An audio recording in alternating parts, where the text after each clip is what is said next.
Today I'm going to be showing you how to find your Revolut QR code, and this is specific to receiving money. And just like other means of payment systems, you can also use a QR code to actually receive money through this app. And so what you're going to want to do is make sure you already know how to find yourself into Revolut, make sure you're already signed in. And so it's going to ask you for a QR code via your phone. And after you're signed in and fully set up, you're basically going to be on the login page. So let me quickly log in. Once verified, it's going to lead you to this page. So to be honest, there isn't a way to access your QR code from here. You're going to need to open up the app. Luckily, I have screenshots from when I did it on my app. So this is me opening up the Revolut app. Once you log in, you're going to see this is the same account as the one over here.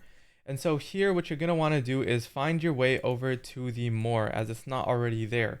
So once you hit more, you're going to be able to go into the payment section of Revolut.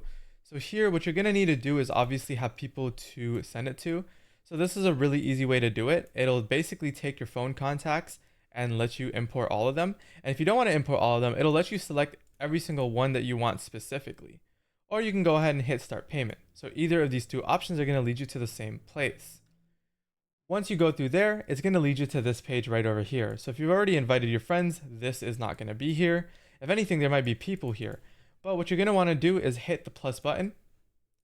Then this is going to lead you to here. So I scroll down a little bit. Obviously, I have a contact and I don't want to share personal information, which is all below. But you're going to see the contacts that you imported below. And what you're going to want to do in this position is hit this little QR button. And what's going to lead you to is your QR code.